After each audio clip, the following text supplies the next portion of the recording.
and welcome to the most extreme podcast in professional wrestling to date. This is Extreme Wrestling Podcast. I am your host, as always, Ryan Arnold. Joined, as always, is James Doe.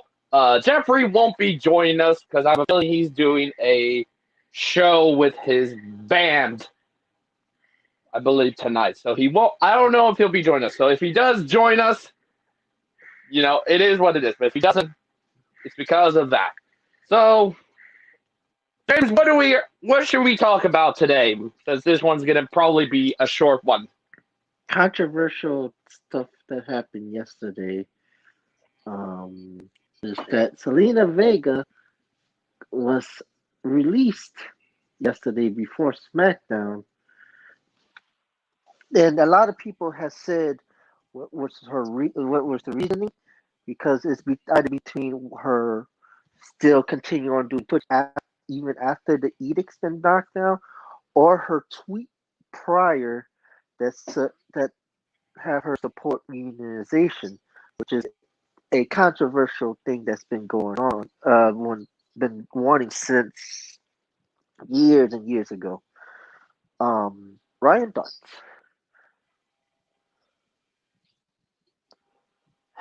You know, I'm pretty sure I've kind of explained about all of it, but I have been a fan of hers for quite some time now, since the whole pandemic thing. I've been a fan of her, basically discovering her through Twitch, being subscribed to her, although not under my own, being gifted a subscription by some people. I haven't been subscribed to her in a while, but I'm still I'm just kind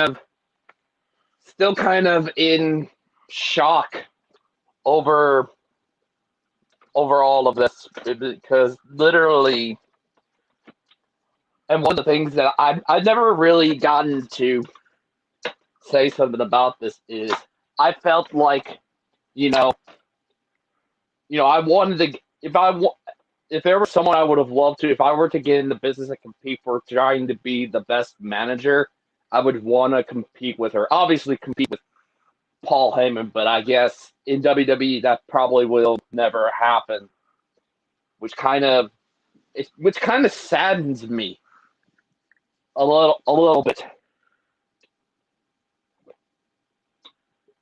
But I knew of this whole thing with WWE banning their people from not using sites like Twitch, like Cameo. I don't know about YouTube.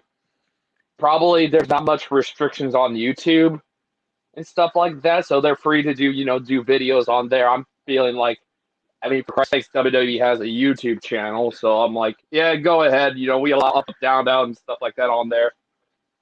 And it also kind of bothered me that to some degree of, why are they not allowed? And yet I see on Twitch, Adam Cole and Drake Maverick doing live streams. I'm guessing there's not much of a restriction over at NXT. Yes, that's the report. That's been the update report about that. Is that if you're in NXT, you don't get that restriction because of the fact that NXT people don't make a lot of money.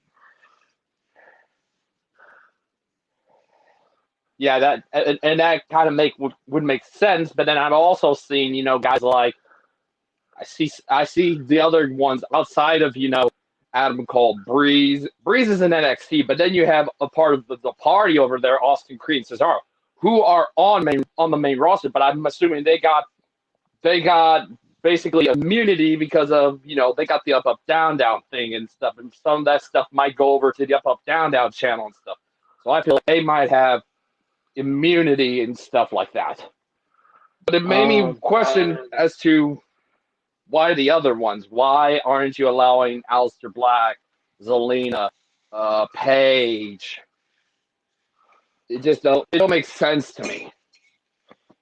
You know why? And I talked to many different friends about this outside of here and others. It's more of McMahon's greed, basically. It's the fact that McMahon doesn't want you to make money outside of just his company. That's why, there's always been that controversial things about um, trying to get them out of the independent contractors contract basically, and go into like something like it, they are like employees. So it's more of that like controversial thing because like AEW, they basically like say, hey, look, our people can go on Twitch and all that stuff. Because like for instance Yeah. with YouTube like there would be kind of a restriction. The only reason why it would not probably be a restriction, it's more of compare YouTube and Twitch, it's money. Because YouTubers don't make that much Yeah. money You unless look it's at you go ahead. WWE even has a YouTube channel. Hell, they even, if I'm correct, a while back they plugged up down on live TV for getting 1 million subscribers Well to again, some that's odd the difference. reason. Well, And like I no, but said, I would think. oh, I'm sorry. I'm sorry to cut you off, but Continue. really, uh, down, down is a WWE run YouTube. Yeah, there's Austin Creed's creation, but just like what we heard about, like with Zack Ryder, they basically giving WWE the channel, but they can still do what they can. And basically, if WWE kills down, down, they know they're gonna lose a lot of viewers. With Twitch, it's different Yeah, because exactly. That's with Twitch, it's more of you have the subscribers, yeah, you basically, but you have those who's paying for the subscriptions, and basically doing the whole monetization and all that stuff. Like all these people who get up to like a certain follower count and like up to like subs, and basically they also they also have opportunities where people can tip you or like give you bits and stuff that gives you money on the side. And WWE doesn't like that, and probably I agree upon why it's a BS thing, but WWE wants their cut of the money, and they feel like like with Paige and Selena, it's like these are two people that's gonna most probably stay on Twitch even if they leave WWE because they know people are gonna pay to give them stuff. They're gonna give them money and all that stuff because how beautiful and sexy they are. Basically, with Creed, he gets YouTube money. Really, Twitch, Twitch is like a separate thing, but he gets the YouTube money and stuff like that. It's really not with Vince sinking the YouTube money. Oh, it's the difference between YouTube money and Twitch money is it's quite a difference when you think about it. You're not mhm. on YouTube unless you have freaking like say Patreon. You're not making that much money on YouTube compared to say Twitch, where you're getting a lot of them, and not just through the subscriptions, but donations, and hell, Mhm. even gifted subs, even and stuff like that. Yep. Yeah, and It's like way different. yeah. So it's like with NXT, it's like you see Adam Cole, you see all like Drake Maverick and all them. The only reason why you see them more is again, as I said, NXT superstars doesn't make a lot of money like if you were on the main roster. Exactly. hmm So So they got and certain freedoms when they're over at NXT. So that's probably a reason why those guys aren't probably going to leave NXT anytime soon. In fact, I hmm wouldn't be surprised if some of them end out their careers on NXT, like say Finn Balor or Adam Cole, because Adam Cole knows once he goes over to either Raw or SmackDown, he can't do the Twitch thing. So he's well, yeah, probably wanting to stay over there but for some reason, and I would hate to see those kind of guys go and stuff. you think about this with Finn Balor. Continue. Finn Balor is like it's more his career is push in the main roster was a flop. He was the first ever Universal Champion, a two-time Intercontinental Champion. But what else has he done on the main roster? Not much. And NXT, he can do whatever the hell he wants. I think And he knows he gets the push. the only thing he's had Go ahead. Yeah, the only thing I can remember him having a memorable run outside of the Universal title is his feud with Wyatt. Well, no, Finn Balor only had a 1 day reign because of the injured shoulder. And then obviously I think he then won the Intercontinental title Yeah, he won the later Intercontinental on, title. yeah, that and won it twice. One as himself and then one as the Demon. Mhm. And we all know Demon. It's like if he has the Demon, oh, he's gonna win. But Mhm. obviously the other part of that, what's the future hold for Zelina Vega outside of WWE? There there are some options. AEW is an option, and I basically I was seeing her Twitch thing, and I was kind of a little bit emotional watching that. And there was a lot of people watching it. Like I think at some point it was over 5,000 people watching her, and there were some people that were chanting AEW, some were chanting TNA, which she's worked there before. I don't know. I didn't think I might have seen some people may have commented ROH in New Japan, which would kind of make sense with ROH because over there they have Brody Keane, who also does stuff with Alistair. The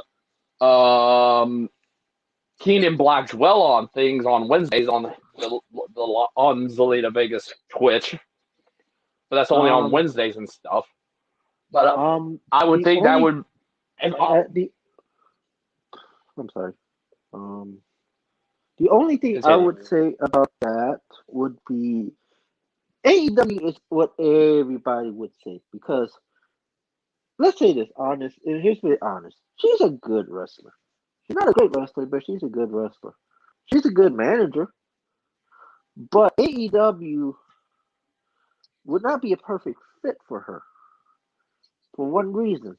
Aleister Black stays Yeah, a still. lot of I saw a lot of people think that I seen a lot of people that said she could fit over there, but I realized she would be slotted into those roles of like say a Brandy and an Ally. She wouldn't be the occasional wrestler.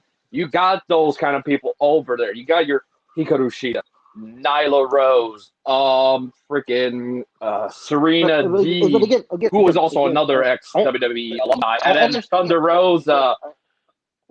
I understand reasoning why AEW would fit, but the only reason why I think she would not go to AEW is because what can like let's say this unless she gets a major push and basically gets the belt, she's not gonna go to AEW. She has made a Yeah, lot of no. money, or she also made a lot of money in WWE, and she's making buttloads of money on Twitch right now. So I would rather stay on Twitch, knowing that I can still make money from subscriptions and donations and all that stuff, rather than go to another company. Impact, I see it more because of the women's division, especially Kylie Ray, sending her retirement, which I think we need to talk about that next. Okay, Um, man. Well, let's talk about Kylie Ray's retirement. You know, originally she was supposed to face. And I'm pretty sure she might. I don't know if she was gonna win or not, but she was gonna face Deonna Purrazzo, who I love her work over there at TNA. And mhm. she's awesome and stuff like that. But it comes to the point of where they've been building this up, and all of a sudden she didn't show up at Bound for Glory. Instead, Su Young came back, and if memory serves you much, she ended up pulling a Demon Finn Balor. Like how Demon Finn Balor squashed Baron Corbin, and I think, and then won the title. But obviously, then it was announced that Kylie Ray was retiring from pro wrestling. What do you think of that? I would read the news about that. Um, she was supposed to win the championship from Deanna at Bound for Glory. The only thing right now, I think the only reason why it didn't happen is because what I've heard is that she has mental issues. So probably she might be suffering from stuff like bipolar disorder, something like that Mauro Ronaldo is suffering from, BPV, yeah. and other people like AJ Lee, who has revealed after she retired from wrestling that she has that.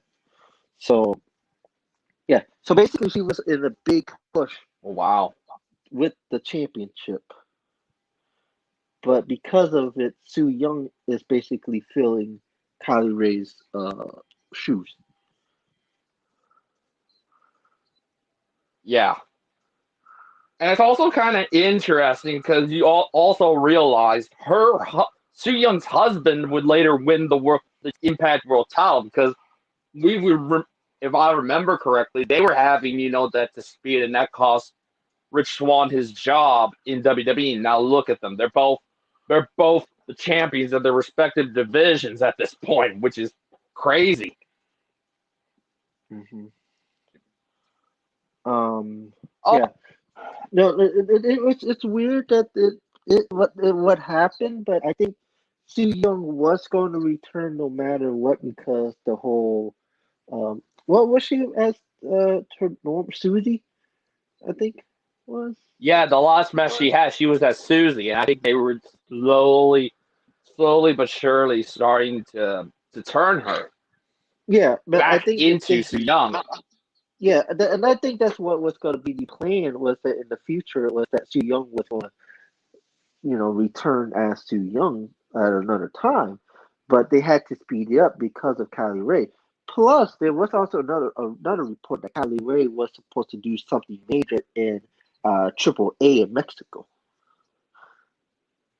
So, Huh, um, that's interesting. and yeah, so basically, she was supposed to do like a superhero gimmick, basically. Um, Hmm. okay, so I wanted to mhm, continue. go ahead. Oh, I wanted to bring this up real quick. I was looking at some people, like I was seeing a post on Instagram and saying who should be in the Hall of Fame, and a lot of names were coming up. I even commented on there and say replace the Bella Twins with the Undertaker or something. But I did end up seeing someone on there commenting where Undertaker could be inducted on his own, kind of like how WWE did with Andre the Giant back in 1993. I Hmm. wanted to say it. Would it be appropriate for Undertaker to just be the only one that would be inducted by himself in the year? And he said 2022. I don't know, but would it be likely that Undertaker could just be inducted by himself with no one else being inductees? I would not say 2022 because of the main. James? I'm sorry. Can you hear me? Yeah, I can hear you. Okay. The only reason why I would say not 2022 is because of WrestleMania. If they put it to WrestleMania Hollywood instead of Tampa Bay, or if they do Tampa Bay the upcoming WrestleMania to make up for last year, and then Hollywood, the Hollywood will probably have Rock as a Hall of Fame. So probably 39, I would see it because I honestly, I think it would be interesting, but I think it's fitting that Taker lasted 30 years with the company doing this Exactly. Undertaker, doing the Undertaker gimmick. Even from Dead Man to American Badass back to Dead Man.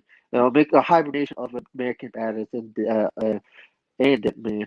It's more of he gave a lot. He shows that he's the locker room leader, and he gets the respect from not just only the boys from the past, but the guys that's currently on the roster, because they know Undertaker is that unique character. He's basically like how Andre the Giant was. You never want Exactly. to disrespect the locker room leader. That's how Andre the Giant was, and that's Exactly. how the Undertaker was. You disrespected him, you're dead meat. Exactly. I kind of agree with that thing. I kind of definitely can see that happening where he could end up being just his own inductee, like Andre the Giant was. Well, Andre was the very first inductee, but he was the only one in 1993. And it makes sense that if anyone else should have that kind of honor to being up there as being when it comes to their hall inducting class and stuff, Taker should be the only one, whatever year it is. No one else should be around him and stuff. He is that big of a deal in WWE. I would say the only He other basically he person. basically became he basically became the he's basically the modern day Andre the Giant. You put Mhm. with anybody, you put him in with other people, it just wouldn't make sense. I would say the only other person, if you Continue. want to make sense, if you really want to put somebody else with him, Kane.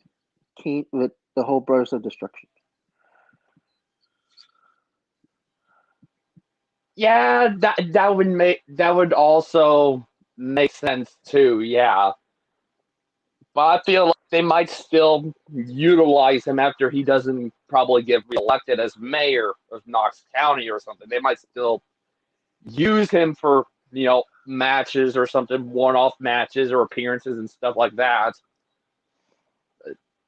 I do think if Taker does stop, he should be a one-man class in the WWE Hall of Fame because he's just too important Mhm. to that company. He is like the modern day Andre the Giant. Like it just wouldn't make sense at all. All right, I want to bring it up. Is there anything you want to talk about? I was about to talk about Undertaker Survivor Series. Speaking of Undertaker, do you Yes. think? Do you think with the whole Taker doing his little farewell stuff, that would lead for him to do a match, maybe, probably at WrestleMania, like one final match? Yes. I don't buy this being the final farewell. I do see if this is the last time we might see him doing a talking segment style thing, I could definitely see that. But I knew for a fact that he was gonna be at Survivor Series due to the fact it's 30th anniversary of him making his debut. He's going to be there. Leading to a match where I did say a while back that his last match could be against the Fiend, whether it be at a Survivor Series or this could. I knew at some point it was going to be in some capacity with the Fiend because of the last time the two Wyatt and Taker fought was at 25 years, which was 5 years ago. And Mhm. obviously Taker had a clean sweep on him. I would think it would be pretty it would it would I definitely do say it would lead to a match. Yeah, it would definitely lead to a match, probably with the Fiend, because I did see the Fiend tease like Bray Wyatt did say something. I forgot what he said, but he said something along the lines of I think WWE tweeted or something about Taker has beaten them all, and Wyatt had said, all, not all, Mhm.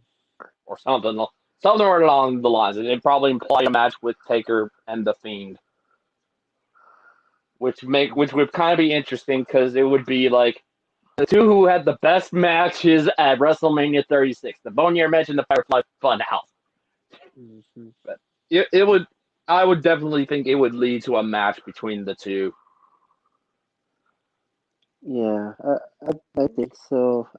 I mean, as much as you want something like Taker Sting or even a real AJ style Taker match, I think the well, at the same time, the Fiend has to be a heel in order for it to work if it does. But I don't. I think the Fiend. I think they're gonna do something with the Fiend again at WrestleMania. I don't. Honestly, I don't know what how it's going to happen. If there was going to be something between Taker and Sting, it would have been at a Saudi show.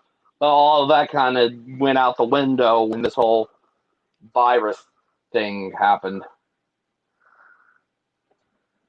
So I'm not. If it's that would probably be more of a Saudi show type thing. 'Cause their money is, whew, it's big money. I would think for the right money we could get that dream match at a Saudi show. I don't think anywhere else.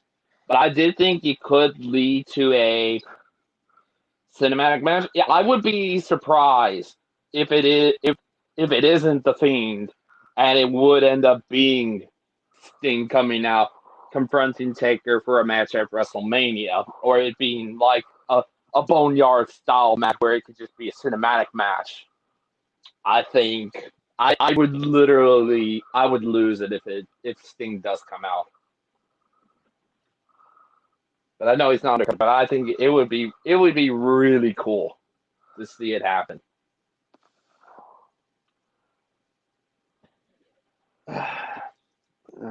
Any last thing before Oh, we call it? Because there's not a lot of much we could talk. I mean, there's a lot. I We've been off the air for like 3 weeks. There's a lot we could talk about, but I think like yeah, 2 or 3 weeks. Yeah, I think yeah. I mean, if you want, we can drag on a little bit. well, Let's think of something. Seth Rollins being off for TV soon.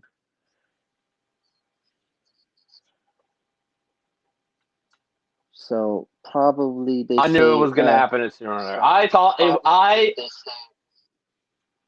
Yeah, it's because obviously Becky is getting closer to the birth date.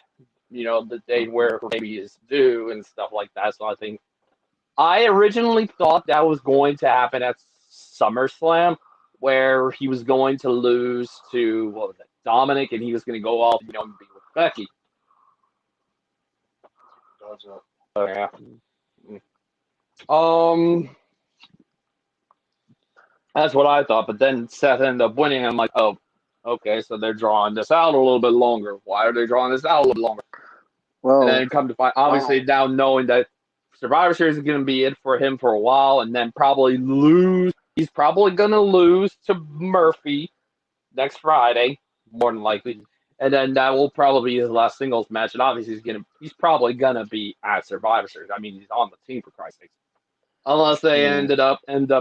unless he ends up putting his spot on the line against Murphy, I don't think he's gonna put his spot on the line at Survivor Series, which would be stupid. It'd be crazy, Um, unless Murphy and the Mysterios plan on something. But yeah, Seth Rollins is gonna leave. They said probably that's gonna be either after Friday or probably after the Survivor Series because of Becky Lynch expecting to give birth at any point in time in December. So he's gonna be out for at least a month and a half. So he might be probably coming back at the Royal Rumble, which would make sense. But um, but yeah, it's just yeah, it is what it is. So we have to give respects yeah, to but that leaves a what he. But that leaves what is he going to come back as? Is he going to come back as the Messiah again, or is he going to come back as Mr. Burn It Down, Seth Rollins? That's no, he's Seth gonna freaking come back as Rollins, the Messiah. because that's what I'm hoping for. I would love it if he did come back as just Mr. Burn It Down, Seth freaking Rollins and stuff like that. You know, playing that Burn It Down music and stuff. Well, But the only reason the only reason I why he wish don't it would have been. Hmm? the only reason why he doesn't even have to burn it down music anymore because that's CFOS. Oh, CFO dollar sign. Sorry, because that's their music, and obviously with the whole. Well, they could. Well, obviously they all. Well, there's the Downstate band, and they've been used for the Zigglers and the Business theme song, so they could. And knowing that Downstate did a song that was going to be for Seth Rollins called "Redesign, Rebuild, Reclaim," I mean, Seth could use that. Yeah. I mean, that was originally, I think, for his match with Triple H in 2017, 33. Yeah. Mm-hmm. So if he could just like, Downstate, could I? Be like, yeah, sure.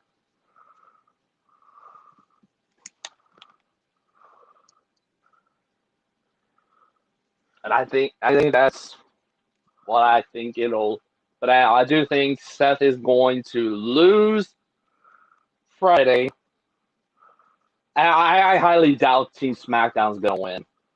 I mean, unless something happens, I do think to myself, well, the only other thing, Monday will be a WWE title match. Uh-huh. I wanted to say, is Drew going to win that? Because obviously he was shown, he was on SmackDown. They teased that match. I'm like, they just teased that. I'm like, what's the point? He was on SmackDown, and yet they teased it for no damn reason, and yet we're gonna get another Randy Orton Roman Reigns match, which I think the last time, I can't remember when the last time they fought one-on-one. 2014, and that was kind of an underwhelming match. I'm like, why would you book a match that isn't really, that many people don't like, that many people didn't like? Yeah, It doesn't make sense to me. I mean, yeah, I understand, but they're going to keep the title on. They're going to keep the title on Orton for WrestleMania. Yeah. Yeah. I hope Drew, but I'm pretty sure it's gonna end up being Randy Orton winning it. It's just like, why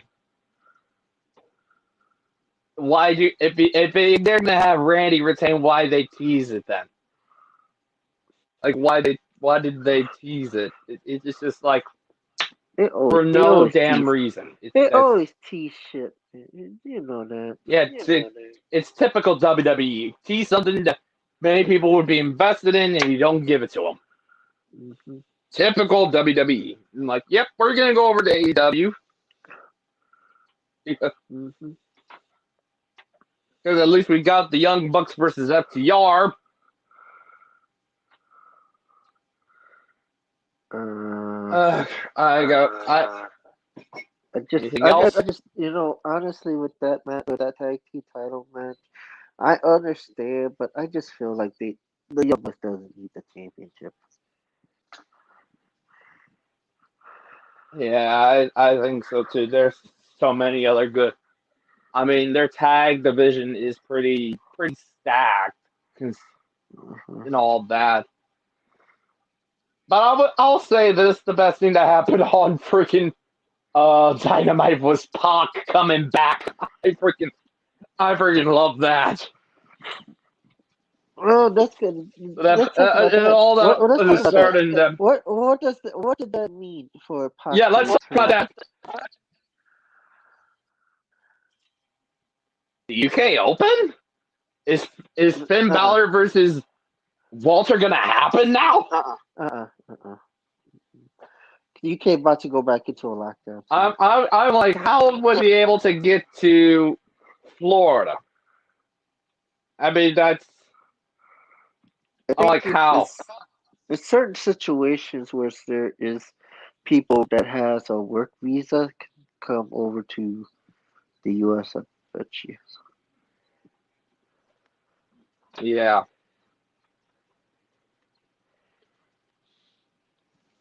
But what about freaking, yeah, could that also mean Jordan Devlin versus Santos Escobar could end up happening. I mean, both are the cruiserweight champion. I mean, I think that would. I'm sure Jordan Devlin would have a work visa. I'm sure he could come over. Well, here's the thing, though. It's like what I've heard about Walter is the only reason why Walter is not going to happen is because Walter does not want to stay in the U.S. He would rather be still in the UK. That's why Walter is in NXT UK because he would never ever want to be in the US NXT. Devlin, I think he might be that. Yeah, that would make sense. So I would think in that case it would end up being if sorry about that. If it were that case, I would think it would be. I would think if Finn Balor could go over, then that would be the only case where it could work. I mean, oh, and yeah, I'll be right back. Oh, sorry about that. Yeah. You were saying? Yeah, no, it's I think Devlin is that same thing as Walter because, but at the same time, Devlin could be one of those that could come over to the U.S. to do whatever the unification match of who's the true cruiserweight. Mm-hmm. I would think in the case of Finn Balor, he'd have to go over to the UK to have the match with Walter. And that would probably be at an NXT UK takeover. Whenever that will happen. But I think, honestly, if I was smart, I would leave Devlin to be the Cruiserweight Champion, but rename it the NXT UK Cruiserweight Champion and give the UK guys an opportunity to be champion, to go for the title there. Yeah, it gives them at least yet another kind of like what NXT mainland has with their cruiserweight title, and then basically NXT UK cruiserweight title can be basically kind of the other half of the Heritage Cup champion and stuff like that. It gives them another title to go after and stuff. Mm-hmm. I could understand that. I definitely could understand that. I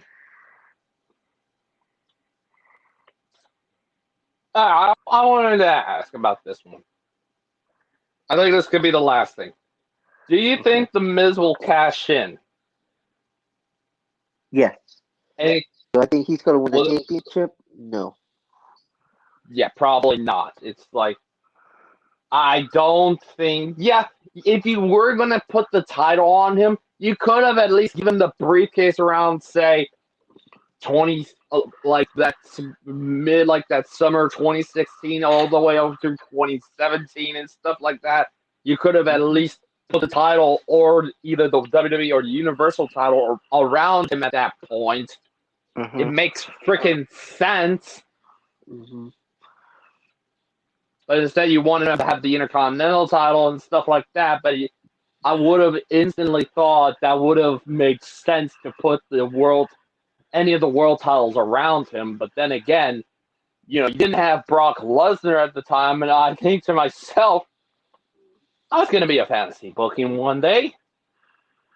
But I think to myself, you shouldn't have drafted him to Raw. He should have stayed on SmackDown, go after Randy Orton, deja vu all over again, win the WWE Championship. Okay, he finally deserves it. He's one of the most over things in the company at that point. And yet you give it to essentially a jobber. Yep. It would have made more sense of not drafting The Miz to Raw and have him become, eventually being WWE champion. he would have slotted in there, whatever, done skull crushing finale, and finally he gets a shot at the WWE title, a title that he deserved. He could have held.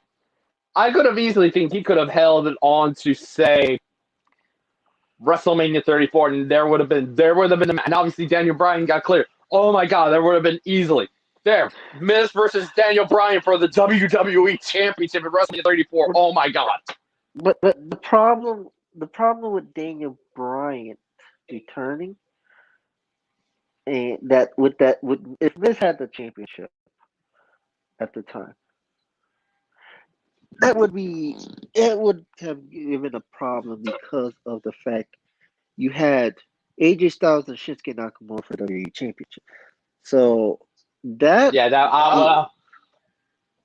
would basically fuck that over, because you gave Nakamura an opportunity, but if you wanted to take it away from him and give Daniel Bryan, then that would be wrong, because we didn't find out he was cleared until like a month before Mania, and everything was already down that path. I definitely would think that Miz wouldn't have a very lengthy title reign. Like his first WWE title reign, it wouldn't really be lengthy, but still it would be like, oh my God, he's the most over thing in the company right now.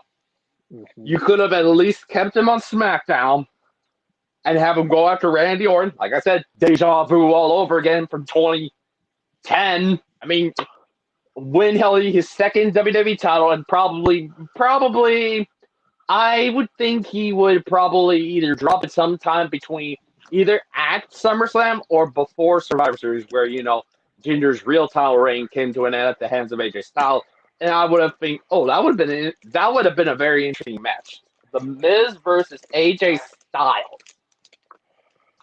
That would be a very interesting match. Yeah. Mm-hmm. Sure, Miz would have done the job, but I think, at that point I would think, Miz is the most over heel in the company, and you move him to Raw, and their world title isn't there all the damn time. Now let's worry about fantasy booking at another time and talk about now. Yes. The only reason why I would say Miz will not win a championship with Money in the Bank is because with the uncertainty of Money in the Bank. I mean, let's say this.